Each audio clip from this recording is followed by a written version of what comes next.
محمدا عبده ورسوله اللهم صل وسلم على سيدنا محمد النبي الكريم وعلى آله وصحبه أجمعين سبحانك لا علم لنا إلا ما علمتنا إنك أنت العليم الحكيم رب اشرح لي صدري ويسر لي أمري واحلل عقدة من لساني يفقهوا قولي رب يسر ولا تعسر ولا حول ولا قوة إلا بالله العلي العظيم.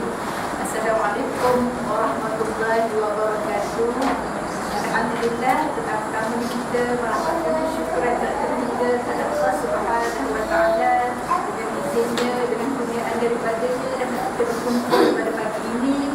Hari ini masuk 27 Muharram, bulan yang merupakan bulan yang paling mulia. Sebenarnya semua bulan-bulan dijadikan oleh Allah Subhanahu wa taala adalah bulan-bulan yang mulia. Jadi kita sebagai makhluk hamba bukan oleh Allah Subhanahu wa taala menjadi khairul umat, ini sebaik-baik umat, pilihan daripada Allah Subhanahu wa taala. Jadi sebelum itu sama-sama kita membuka majlis kita untuk Al-Quran. Mudah-mudahan Allah Subhanahu wa taala memberi petunjuk yang panjang kepada kita insya-Allah. Al-Fatihah. A'udzubillahi minasyaitonir rajim. Bismillahirrahmanirrahim. Alhamdulillahirabbil alamin. Ar-Rahmanir Rahim. Maliki yaumiddin. إياك نعبد وإياك نستعين اهدنا الصراط المستقيم صراط الذين أنعمت عليهم غير المغضوب عليهم ولا الضالين.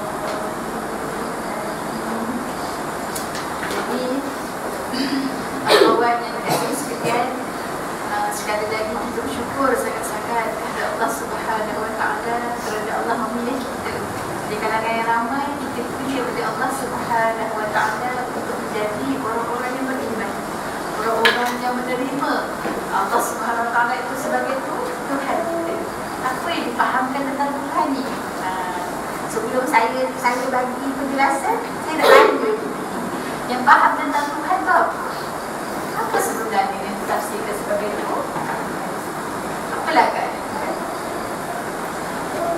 Yang kita tahu pula, yang kita tahu, yang kita faham. Apa dia Tuhan? Itu sifat yang ada pada Tuhan kita, itu Allah Subhanahu wa taala. Selain daripada penafsiran secara umum, apa Tuhan itu sebenarnya? Bagi pecah sikit minda kan.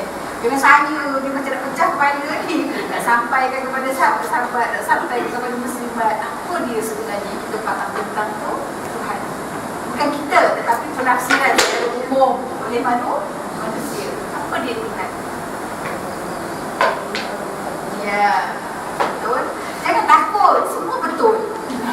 Jawapan dia semua betul. Apa lagi? Itu maknanya sifat Allah SWT tu. Jadi apa dia Tuhan?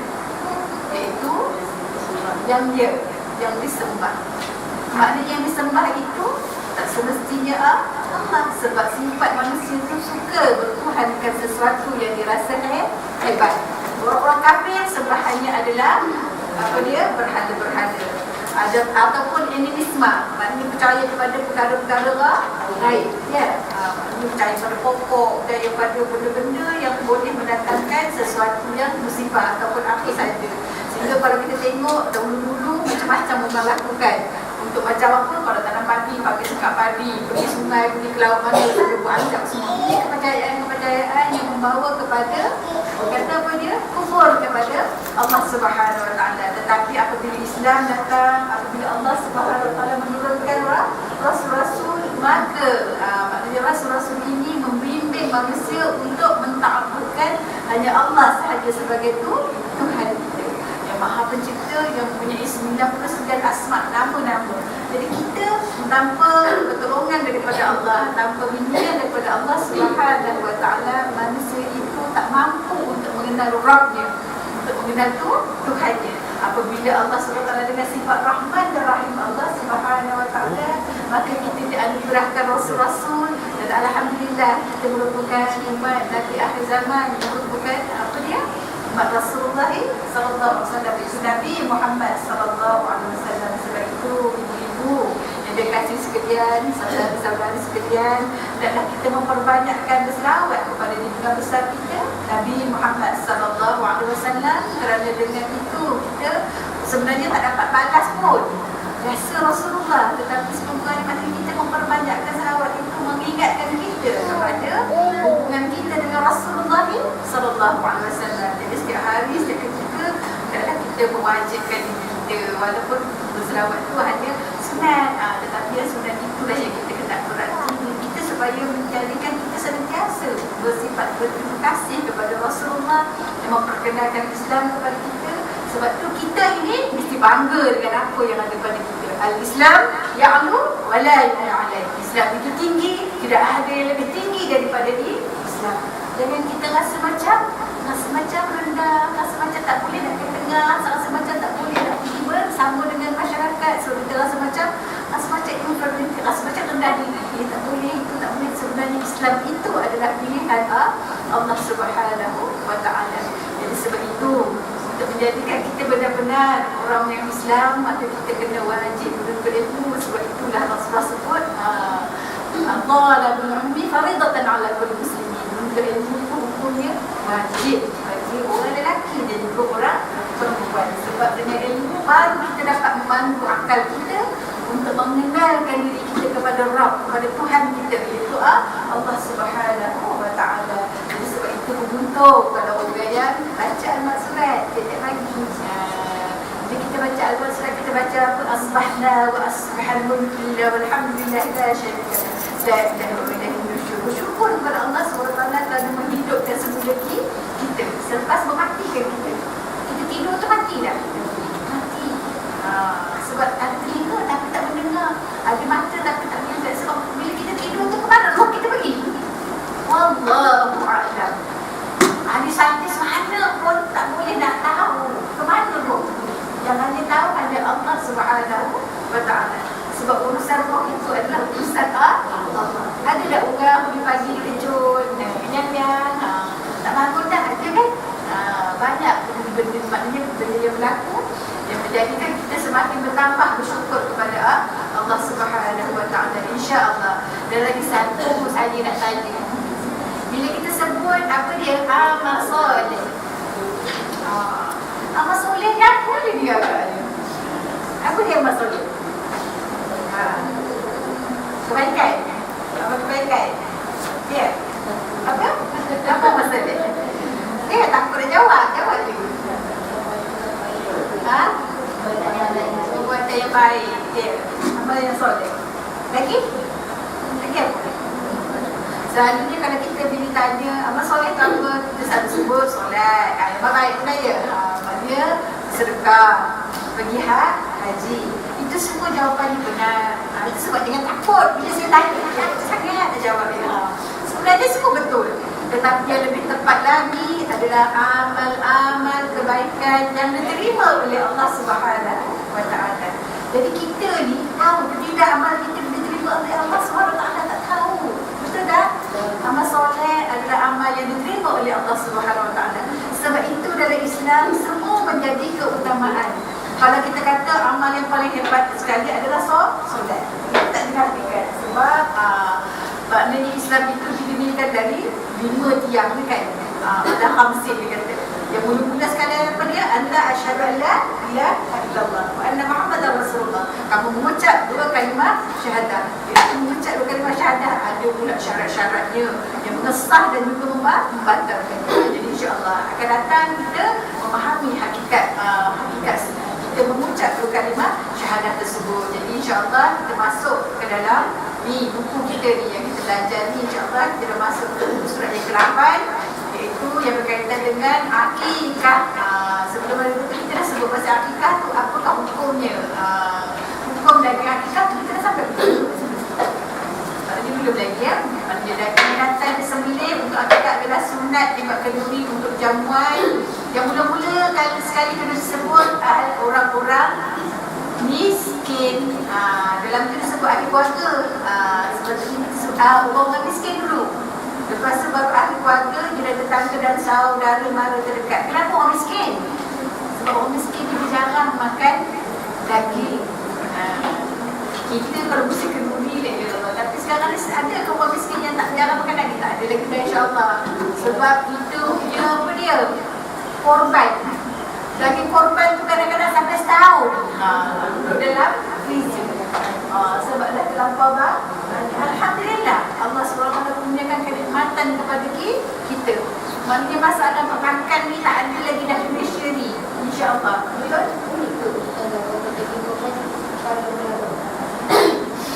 Dia masalah simpan tu tak ada. Jadi maknanya bergantung kepada orang kata apa dia, sebab dia benda tu dah banyak. Sehingga kalau di sebelah sana tu daging korban tu dikirimkan untuk disampaikan, maknanya diberi kepada maknanya di negara-negara yang sikit lagi mungkin Malaysia pun akan jadi macam tu juga pun. Sebab ni di surah Al-An'am ni kan korbannya berapa ekor? InsyaAllah akan ekor. Tak pula, InsyaAllah akan datang meningkat lagi, bertambah lagi. Sebab kalau kita tengok kat Masjid Suruhjaya, kat masjid di sebelah Al-Falah satu, puluh-puluhan ekor. Jadi benda-benda ni sebenarnya korban memang sebaiknya dilakukan di rumah-rumah dulu, macam mana saya sebut dulu kan. Tetapi maknanya kalau kita buat bersama-sama tu Alhamdulillah, sebab nak menambahkan lagi orang kata kedekatan kita, keakraban kita. Maknanya untuk menambahkan lagi orang kata kasih sayang, mahabbah sesama insya-Allah. Jadi ni daging akikah itu maknanya disunatkan untuk dikendurikan. Kalau bagi mentah boleh tidak boleh, tak ada masalah. Tapi sunat hukumnya dimasak untuk kita panggil, maknanya jiran tetangga, dan kalau boleh sebahagian daripada mereka adalah orang-orang miskin. Orang miskin lebih baik. Ini kita masuk pada amalan mencukur rambut. Anjuran mencukur rambut baik sampai membaca akikah ini mengandungi hikmah khusus di segi kesihatan. Menurut Ibnu Qayyim, amalan ini akan meningkatkan tahap kesihatan anak tadi, membuka sabuk kepala dan mempertajamkan penglihatan, pendengaran dan deria bau, diri hidungnya. Sebab dalam Islam apa sahaja diperintahkan oleh Allah Subhanahu Wa Taala semuanya mempunyai hikmah. Tak payah nak tanya apa sebab, tapi kita sebagai manusia ni memang suka sangat. Bila buat benda-benda macam ni, apa kelebihannya? Tidak sebagaimana ibunda kita hajar. Siapa dia hajar? Semua kita sudah saya sebut dulu kan. Apabila diperintahkan oleh Allah Subhanahu Wa Taala untuk didudukkan, ditempatkan di tempat yang gersang, itu di mana? Di Makkah. Yang ketika itu tidak ada penghidupan di situ. Tak ada pula dia kata kenapa kena letak dia di sini. Tak ada. Tetapi Alhamdulillah apa yang dilakukan oleh ibunda kita hajar sehingga ke hari ini manusia melakukan apa dia? Iaitu sa'i, berlari anak daripada Safa dan Marwah. Nampak tak? Dan dengan kehebatan yang juga maka kita dapat merasai nikmat yang namanya air Zam-Zam. Nampak tak? Kerana kecintaan dia kepada Allah Subhanahu Wa Taala melebihi cintanya kepada yang lain. Kita ni lebih cinta apa?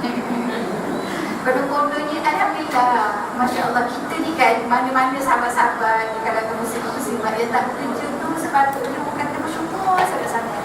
Tapi kita yang tak bekerja ni berkeluh kesah. Kita tak ada duit kat tangan lah, tak ada apalah. Kodonya sahabat yang bekerja tu kodonya nak tolong suami.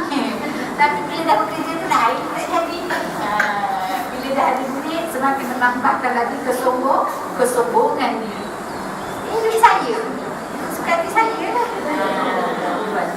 Nampak tak? Perempuan tu nak bekerja, nak bantu suami. Tapi rupanya bila dah dapat duit di tangan, lain tak jadi ni. Sebab itu kita yang tak bekerja ni bersyukur sangat-sangat. Sebab orang perempuan ni sebenarnya memang lebih baik di rumah daripada keluar. Sebab kita ni kurang mampu untuk mengawal nafsu. Kenapa orang perempuan hukum pergi masjid? Apa hukum perempuan pergi masjid? Dia tanya. Dia belajar dia jenuh dia ni. Banyak dia belajar. Apa hukum perempuan pergi masjid? Tak ada sunat ia. Harus. Maknanya benda harus dia lebih senang jatuh kepada wajib. Tak ada. Benda harus dia lebih senang mudah jatuh kepada yang haram. Ada seorang perempuan di zaman junjungan besar Nabi Muhammad sallallahu alaihi wasallam. Bukan maknanya saya minta menggalakkan pergi surau masjid, segalah pergilah ke masjid. Tambah-tambah lagi kalau diberi orang kata diberi kebenaran oleh suami. Tapi nak pergi ke surau ke masjid kena berhati ni. iaitu takut benda yang harus tu tadi, maknanya jatuh kepada haram. Itu apa dia? Kena jaga lidah. Jaga lidah. Ini orang perempuan kalau pergi masjid, nanti macam-macam. Bang, tak nampak pun suami satu-satu. Mata dia lagi tajam daripada mata suami. Nampak tak? Konon-konon ni nak pergi tu nak dapat pahala 27 darjat tadi. Tapi orang punya dapat. Jadi sebab itulah perempuan ini Rasulullah SAW mengatakan kepada seorang perempuan, wanita dia suka bersolat di Masjid Nabi, iaitu di Masjid Nabawi. Kampung dia jauh daripada, maknanya Madinah. Maknanya jauh dah. Dia memerlukan perjalanan. Mungkin tidak setiap waktu dia datang. Mungkin dia datang waktu yang mudah untuk dia pergi. Dia melalui menaiki kenderaan. Maka dia tegur oleh Rasulullah SAW, wahai ibu, dia kata, aku tahu, dia kata, kamu memang selalu datang ke masjid aku ini untuk bersolat bersama-sama dengan aku, untuk mendapat keberkatan. Bersama dengan siapa? Habibullah, kekasih Allah Subhanahu wa Ta'ala. Kata Rasul kata, sesungguhnya ibu lebih baik kamu bersolat di masjid kampung kamu daripada kamu datang bersolat di masjid aku ini. Sebab perjalanan yang jauh ini bagi perempuan dia bahaya. Banyak dia punya mihnahnya, banyak ujian-ujiannya. Jadi sebab itu perempuan untuk berpergian dia perlu kepada mahram dia untuk maknanya pergi jauh-jauh kena ditemani. Ini sebab kita perempuan ni sifat kita lemah. Bukan kita tak boleh nak bergantung Allah Ta'ala, memang boleh. Bismillahirrahmanirrahim. Tapi kita perlukan kepada usaha dan ikhtiar. Sebab kita ni ahli sunnah wal jamaah. Lagi disebut kepada Rasulullah apa dia? Wahai ibu, lebih baik solat kamu di beranda, di luar rumah kamu daripada di masjid kampung kamu. Dan lebih afdal kamu solat di tengah rumah kamu daripada di luar rumah kamu. Dan lebih afdal lagi kamu bersolat di dalam bilik tidur kamu. Jadi maknanya yang paling tahu untuk semua perempuan adalah di dalam rumah dan di dalam bilik tidur dia. Kerana apa? Tidak dapat diintai oleh sesiapa. Cumanya untuk pergi ke majlis ilmu kenalah. Dan kalau dapat pergi ke surau ke masjid lagi bagus. Kalau dapat jaga ni, jaga apa dia? Nak pergi mata, dari mata turun ke hati. Nanti takut pergi. Sebenarnya orang lelaki bila pergi surau masjid dia tak ada lain. Memang mungkin awal itu dia memang jelas, iaitu untuk menunaikan solat berjemaah di masjid. Tapi kita ni kadang-kadang banyak lagi perkara-perkara lain yang mengganggu pemikiran kita. Sebab perempuan ni banyak sangat dia punya apa? Nafsu dia. Tetap dia berbagai-bagai. Nanti dia pergi surau masjid tu dia bersembang-sembang perkara-perkara yang tidak sepatutnya. Dalam seorang solat kalau boleh kita niat iktikaf masuk ke masjid tu. Tapi kadang-kadang kita lupa masuk masjid kanan kiri pun dah tak jalan lagi dah. Ini sifat kita. Sebab kita bukan orang yang jadi sebab kita perhatikan apa yang kita lakukan mestilah semata-mata lillahi ta'ala. Sebab kita memang kena mewajibkan diri kita untuk ikhlas kerana Allah Subhanahu Wa Taala. Tapi banyak gangguan-gangguannya. Sebab kita ni sebagai manusia, Allah Ta'ala bekalkan yang namanya nafsu. Nafsu ni lah yang selalu mengajak manusia kepada kejahatan. Allah yang bagi amaran kepada kita. Innan nafsa wa amaratu bisu. Sesungguhnya nafsu tu memang mengajak manusia kepada kejahatan. Sebab itu perhatikan apa dia ni hal jiwa kita. InsyaAllah mudah-mudahan kita bersama-sama berusaha untuk memperbaiki hati-hati kita. Sebab jangan dia kena ada dua sifat kepada manusia ni, kena ada dua sifat dia kan. Itu yang pertama sifat apa dia? Sifat raja, harap. Mula-mula khauf dulu. Sifat takut kepada Allah Subhanahu Wa Taala. Sifat takut kepada Allah yang paling hebat siapa? Mestilah siapa? Junjungan besar kita Nabi Muhammad sallallahu alaihi wasallam. Rasulullah kalau tengok awan gelap, kita kalau tengok gelap kita seronok. Hujan, tak panas. Betul kan? Ya. Bila tengok hujan hati kita jadi berbunga-bunga, seronok. Dia tak panas hari ni bang, seronoknya. Sedangkan Rasulullah bila hari gelap, maka mukanya akan berubah. Menderita takut. Aisyah tanya, wahai Rasulullah, kenapa aku tengok perubahan pada wajah kamu setiap kali kamu melihat awan yang mendung? Wahai Aisyah, Rasulullah selalu sebut macam ni. Aku tahu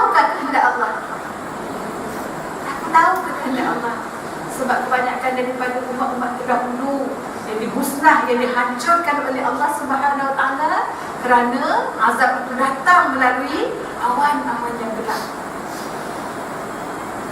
Allah datangkan aku, Allah datangkan aku, angin yang terbalikkan kaum Nabi Lut. Nampak? Jadi siapa orang yang paling takut kepada Allah adalah Nabi kita, iaitu Nabi Muhammad sallallahu alaihi wasallam. Maka contohnya Rasulullah bila setiap kali turun hujan, maka doa, ya Allah datangkanlah hujan yang baik, ya Allah, hujan yang mendatangkan keberkatan, bukan hujan yang mendatangkan azab. Sebab kalau Allah Ta'ala nak turunkan azab kita di Malaysia ni, layak ada? Ya layak. Siapa yang buat pengajian? Jakit buat pengajian tahun 2008. Lama dah. Sekarang ni tahun 2013. 90% orang di Malaysia ni tak solat. Betul ke tidak? Bukan orang lain pun. Pergi balik ke rumah pada kamu. Siapa tak semayang? Sepupu kita, ipar dua kita, adik-beradik kita, anak saudara kita. Sedangkan solat itu adalah apa dia? Talian hayat kita.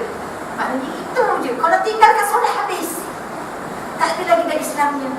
Tak mengaku Islam tu. Kalau kita panggil dia macam Islam marah ya. Orang ni lagi kuat marahnya. Boleh cerita pasal kepala babi ni campak masuk dalam masjid. Paling macam ni yang paling paling apa dia? Paling menampakkan kemarahan. Tapi apa ni dia? Solat. Maka kalau Allah Ta'ala nak turunkan bala kita Malaysia ni senang ke mudah? Susah ke? Tak susah. Tetapi Alhamdulillah kita ada 3 golongan ni lagi. Itu siapa? Kanak-kanak. Allah Ta'ala merahmati kanak-kanak. Maka rahmat kanak-kanak dan orang tua yang suyuk, orang tua yang tak berdaya lagi dah. Ini turunnya rahmat Allah. Dan perempuan yang lemah, Masya Allah. Kita termasuk golongan yang begitu. Yang perempuan sebab perempuan yang memang lemah. Apa-apa sikit faham. Abang semuanya harapkan abang ni. Bila tak ada abang macam mana lah agaknya. Jadi sebenarnya untuk sedikit daripada mukadimah di Muslimat, hendaklah kita memperbetulkan awal ibu kita, tak lain tak bukan buat sesuatu mesti lillahi ta'ala. Jadi dua sifat ini, sifat khauf, iaitu takut kepada azab Allah Subhanahu Wa Ta'ala. Sebab tu selepas solat kita baca apa dia? Allahumma ajirni minan nar, ya Allah hindarkan aku daripada api neraka. Saya minta sahabat-sahabat, ibu-ibu yang ada di depan saya ni, jangan lepas solat dia baca Allahumma ajirni minan nar. Bila nak pergi pasar raya, bila nak pergi ke pasar tani, pasar malam, baca Allahumma ajirni minan nar, supaya hati kita ni tak ada tahu dengan benda-benda yang orang kata melihatkan, mengkelapa ke mata kita ni. Bila tengok itu nak, ini nak, itu nak, ini nak. Allahumma ajirni minan nar, hindarkan aku daripada api neraka. Maknanya supaya kita sentiasa dipelihara oleh Allah Subhanahu Wa Ta'ala dan kita dibekalkan oleh Allah Subhanahu Wa Ta'ala hidayah yang berpanjangan insya-Allah. Okey, jadi sebenarnya apabila diarahkan kepada kita untuk mencukur rambut, jangan bila tengok rambut anak ni sayang. Tengok kan ada baby setelah tu rambut tu rambut hitam. Maknanya cantik. Nanti bila lepas cukur, ya Allah, 3-4 bulan tak tumbuh lagi. Dia kata ni. Jadi dia kata apa? Ada kebiasaan juga anak-anak saya yang dia kata boleh cukur, itu susah nak tumbuh dah. Sayang. Jadi tak nak itu benda yang maknanya perkara-perkara yang dianjurkan oleh junjungan besar Nabi Muhammad sallallahu alaihi wasallam. Jangan kita rasa ragu-ragu untuk melakukan apa yang diperintahkan oleh Allah dan apa yang dianjurkan oleh junjungan besar Nabi Muhammad sallallahu alaihi wasallam. Sebab kita ni nak syurga dah. Nak syurga, kemarin lagi cerita pasal syurga, ya Allah, kita dah orang yang rasa macam bunga-bunga hati kita. Betul kan? Bila cerita pasal syurga tu yang Rasulullah sampai tubuhnya jannat baiti jannat. Aku syurga tu yang kita nak macam syurga lah, nak langsung berlapis-lapis, nak safety boleh tu kan. Dalam syurga kan dia cerita, dia kisahkan maknanya apa yang tilam yang pokok-pokok kan. Kita pun nak tilam pokok-pokok macam ni. Baiti jannat ini iaitu rumah yang mendatangkan ketenangan, rumah yang menimbulkan sakinah. Bila masuk rumah, hati kita lapang, hati kita sejuk. Sebab rumah itu dijadikan sebagai apa dia? Sambungan kepada surau dan juga masjid. Bila bila datang kawan keluarga kita kat rumah, kita selalunya buat program Yasin ni bila. Yasin bila kita buat, selalunya bila ada orang meninggal kan. Orang dah meninggal, kita baca Yasin, dia faham ke dia? Jadi bila sekali-sekali balik kampung, mak kita, apa salah bapak hari ni petang kita buat program Yasin mak apa anak aku ni? Apa salah? Daripada kita balik kampung tu sia-sia. Baca Yasin tu untuk orang yang hidup. Supaya dia faham apa yang ada dalam Yasin tu. Kita disuruh ni sangat dengan Yasin kan? Tapi agaknya tafsir Yasin tu tahu ke tidak? Daripada ayat pertama Allah Ta'ala buat penegasan Al-Quran itu wal Quran Hakim. Al-Quran itu adalah perundangan yang cukup jelas sebab dia datang daripada siapa? Daripada Rabb, daripada Tuhan kita. Baca sini nanti jauh sangat pentingnya ya. Hikmah disebut hikmah berakikat tadi. Maknanya ada lagi sambungan daripada atas tadi, hikmah berakikat. Yang pertama, melahirkan rasa gembira atas kelahiran satu jiwa Muslim baru yang sujud menyembah Allah Subhanahu Wa Taala di dunia. Sebab setiap anak yang lahir mestilah kita cita-citakan untuk sebagai apa dia? Sebagai murata'ain satu, sebagai penyejuk mata hati. Tapi nak sejuk hati ni senang ke? Susah kan? Tambah-tambah budak zaman milenium dia. Lahir-lahir dulu, kanak-kanak dulu 2 minggu rasanya tak celik mata lagi. Betul kan? Kita kecil rumah kita cerita lah. Susah betul nak buka mata dah tutup aja. Lepas tu suka nak dibedung. Budak dulu kan suka dibedung kan? Kalau orang baca lagi lah. Pumpung lagi. Pumpung tahu yang dekat buai tu. Betul-betul mati ke budak ni. Tapi itu maknanya suasana. Tetapi sekarang berubah. Lahir-lahir dia celik ini maknanya betapa tarikan dunia. Maknanya lebih. Dulu kita lain betul tak suasana kehidupan kita. Mana ada TV? Sekarang ada TV. Internet dia apa semua macam-macam. Perkara-perkara yang kadang-kadang kita pun sampai naik tangga tahu. Anak kita tahu. Kita pandai bercakap tapi dah pandai iPad apa semua kalah banyak. Kalah neneknya. Ya betul ke tidak? Dan ini adalah cabaran untuk kita membentuk anak untuk menjadi orang yang sujud kepada Allah Subhanahu Wa Taala. Sebab itu di awal-awal perkembangannya maka hendaklah kita mengajar dia untuk mengenal Allah. Awal-awal ma'rifatullah. Awal-awal agama mengenal Allah Subhanahu Wa Taala. Sebab itu masa mengandung dia tidak. Sebab bila dah sampai tempoh 4 bulan janin maka dia dah diberi pendengaran. Maka ketika itu banyak-banyaklah membaca Al-Quran. Kata kita selalunya masa itu lah ikut kita punya nafsu. Semua tak langgar. Ini tak langgar, ini tak langgar. Yang abang pun memang sayang pun kan. Tak apa kan. Biar abang buat semua. Memang bagus. Tetapi tidak bagus untuk anak yang kita kandung. Sebab tu orang yang rajin buat kerja senang tak ada bersalin. Senang bersalin. Bila mengandung tak ada masalah, semua pekerja boleh buat. Sampai dia dekat nak bersalin, polis ni bawa kereta pergi ke hospital. Alhamdulillah, senang sangat, mudah sangat. Tambah-tambah kalau dia seorang yang taat kepada suami. Sekarang ni sikit-sikit operation. Jadi tidak kerana apa? Sebab manusia semakin malas. Sudahlah memang dalam rumah kita banyak orang gaji. Banyak orang gaji dia. Rumah nasi kena suka masak. Lepas tu anak aku pakai vacuum. Kain apa dia, mesin basuh dia masuk. Semakin lama semakin kita manja. Semangat tidak banyak tu lah. Dia tak buat, itu dia tak buat, ini dia tak buat. La ilaha illallah. Bukan sepatutnya bila dah banyak kemudahan ni semakin meningkat kita punya ibadah. Tapi ibadah tak ada juga. Yang duduk je di mana tu ustazah tak sempat nak baca Quran. Baca Quran tak sempat. Tapi tengok benda-benda yang sinetron, tengok ini. Tambah dah pula kalau ada apa dia astro. Lagi lah macam-macam. Yang itu sempat aja. Mesti mata pun tak ngantuk. Kalau buka Quran dengan bacalah solusi. Tolong sempat. Bacalah majalah solusi. Daripada kulit ke kulitnya adalah ilmu. La ilaha illallah. Ustazah mahir ingat ilmu yang ada di dalamnya tu ya tak menyamai. Kalau kita beli apa dosa beli majalah wanita, majalah yang lain boleh pun sebab aku mesti nak yang up to date, yang terbaru, fashion terbaru, lansir terbaru. Ya Allah, tak tahu apa biasa terbaru. Bukan sebab sini, sebab sini insyaAllah. Kalau yang situ tak datang mengaji lah dia. Okey, menyembah Allah di dunia, maka kita mengharapkan supaya bila lahir saja zuriat daripada kita, maka bertambah lagi orang yang sujud kepada Allah Subhanahu wa ta'ala. Sebab apabila kita menyampaikan kebaikan kepada seseorang, maka itulah kita punya apa dia? Itulah kita punya apa dia? Kita sebut bila saham kita.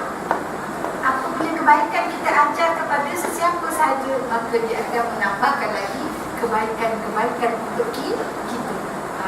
Maka sampaikanlah. Sebab tu Rasul berbalighu auni walau ayat. Sampaikan daripada ku walaupun satu ayat.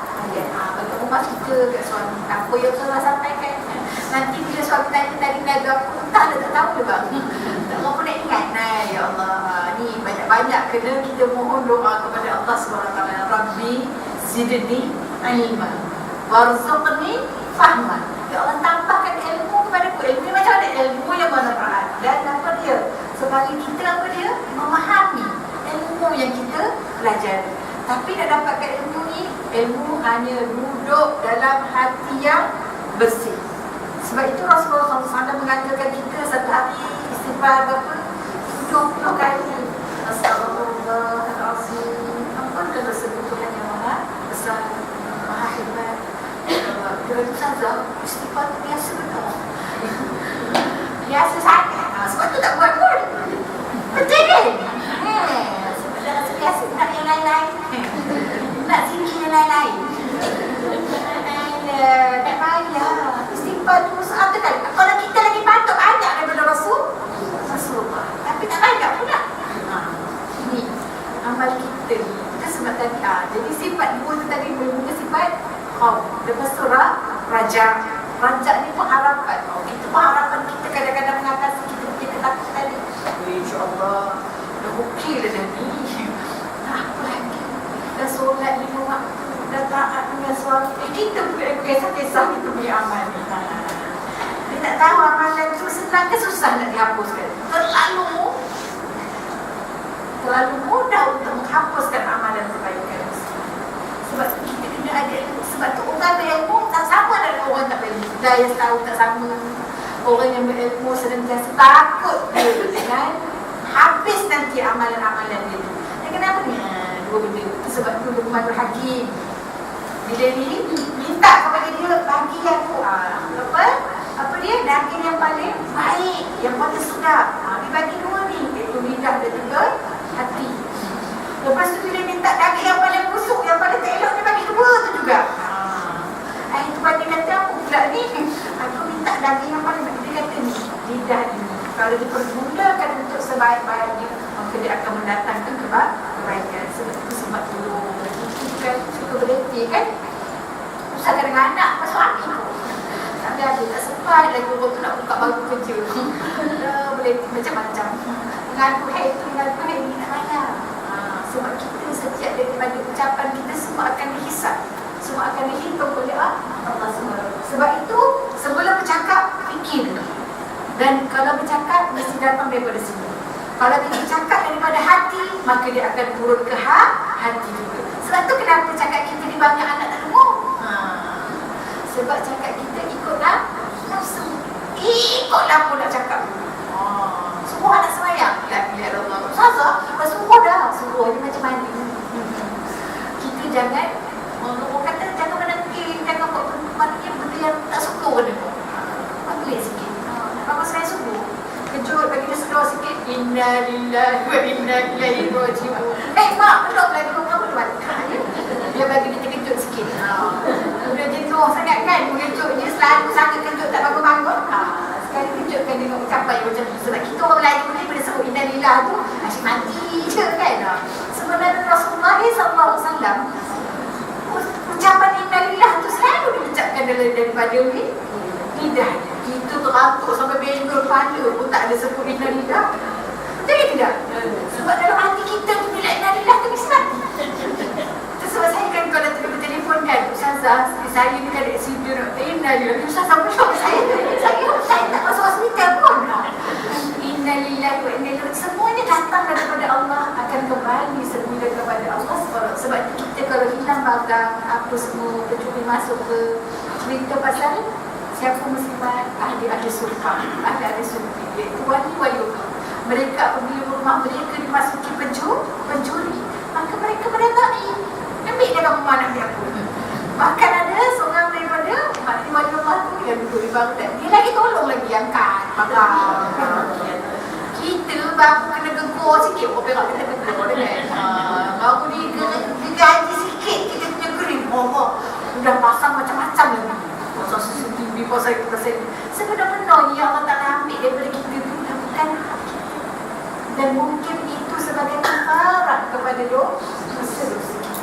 Begitu juga apabila kita sukar untuk membentuk anak kita menjadi orang yang sujud kepada Allah.